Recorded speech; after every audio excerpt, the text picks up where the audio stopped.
చిత్తూరులో మేం కట్టినది, షాదీ మహల్ మేం కట్టినది, టీటీడీ ద్వారా వడమాలపేటలో కళ్యాణ మండపం కట్టాము, ఇప్పుడు నగిరి రూరల్లో బుగ్గాగ్రహారం దగ్గర మేమే కట్టాము, నిండ్రలో టెంపుల్ కట్టాము, సబ్ స్టేషన్లో ఐటీ కాలేజ్ కట్టినాం. ఇలా చెప్పుకుంటూ పోతే చెప్పడానికి కొన్ని వందలు ఉన్నాయి.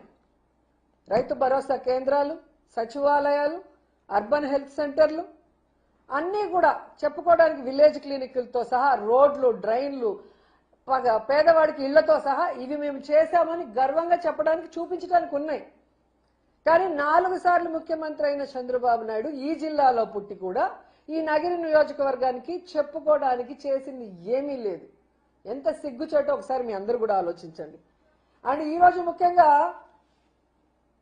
చింతపట్టణంలో మీటింగ్ పెట్టాలనుకున్నారు చంద్రబాబు నాయుడుతో.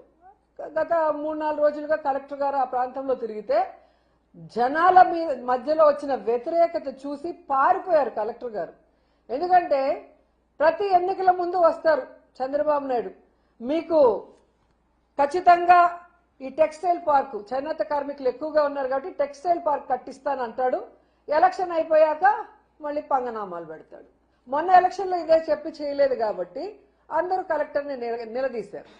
అలాగే ఎన్నికల్లో మీటింగ్లకు వచ్చిన ప్రతిసారి ఇక్కడున్న పవర్ లూమ్స్ వాళ్ళకి 500 యూనిట్ల ఫ్రీ పవర్ ఇస్తామని చెప్పి వాగ్దానం చేస్తాడు.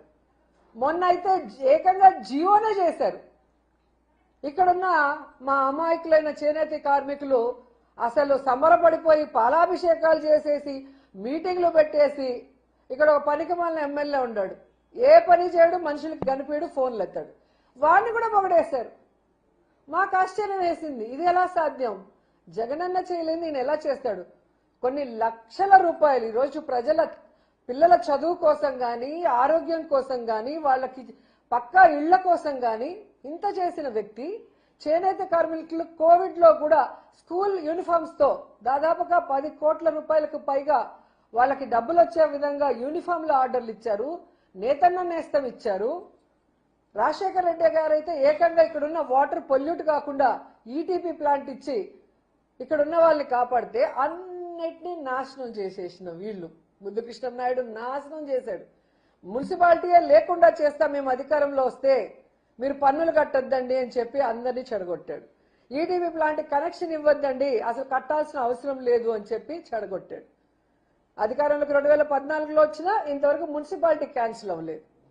ఈటీపీ ప్లాంట్ లో కనెక్షన్ ఇవ్వకపోవటం వల్ల ఈరోజు ఎక్కడ బోర్లు వేసినా రంగు నీళ్లతో, కెమికల్ నీళ్లతో ప్రతి ఒక్కరికి స్కిన్ డిసీజ్ వస్తూ, ప్రతి ఒక్కరికి కిడ్నీల ప్రాబ్లం వచ్చి డయాలసిస్ కోసం పరుగులు తీసే పరిస్థితి.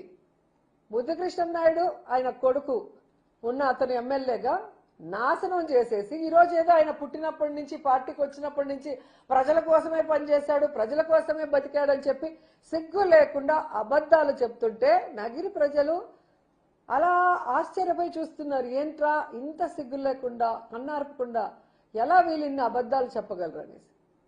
చాలా బాధాకరం ఏంటంటే అసలు చిత్తూరు జిల్లాలో పుట్టిన చంద్రబాబు నాయుడు చిత్తూరు జిల్లాకి ఏం చేయలేదు. ఈరోజు నగిరి నియోజకవర్గాన్ని ఎందుకు ఎంచుకొని వచ్చాడో నాకు తెలీదు. ఇక్కడ చెరుకు రైతులు ఎక్కువగా ఉంటారు. ఏ విధంగా షుగర్ ఫ్యాక్టరీలు మూసేసి తన బినామీలకి అప్పచెప్పడం కోసం చెరుకు రైతుల్ని సర్వనాశనం చేశాడో మనం అందరం చూసాం. మొన్న అధికారంలోకి వచ్చాక మామిడి రైతులను కూడా ఎలా సర్వనాశనం చేశాడో మనం చూసాం. జగన్మోహన్ రెడ్డి గారు బంగారుపాలెం వచ్చేంత వరకు ఈ జిల్లాలో పుట్టి జిల్లా వాసుల వల్ల ముఖ్యమంత్రి అయిన చంద్రబాబు నాయుడికి ఈ మామిడి రైతులు నాశనం అయిపోతున్న విషయం తెలీదా? జగనన్న వస్తున్నాడంటే అప్పుడు అఫీషియల్స్ తో మీటింగ్ పెట్టుకొని అడావిడిగా అమౌంట్ అనౌన్స్ చేశారు. చేసిన అమౌంట్ ఈ రోజు వరకైనా ఇచ్చారా? ఇంకా 40,000 మంది రైతులకి 360 కోట్ల బకాయిలు అలాగే ఉంటే వాటి గురించి ఏమీ ఈరోజు మాట్లాడు. మళ్ళీ కూడా సీజన్ వస్తుంది, అసలు మామిడి చెట్లు నరికేసుకుంటున్నారు రైతులు. ఈయన ఉన్నంత వరకు మనకి ఏ ఉపయోగం లేదు. మనం పెట్టిన నీళ్ళకి మోటార్ వేసిన కరెంటు ఖర్చు కానీ ఆ ఎరువుల ఖర్చు కానీ లేదా ఆ మందుల ఖర్చు కూడా రావట్లేదని చెప్పి ఇంతకన్నా సిగ్గుచేటు ఉందా చంద్రబాబు నాయుడికి? ఇక మీరు చూస్తే ప్రతి మీటింగ్ లో చెప్తాడు సూపర్ 6 సూపర్ హిట్ అని.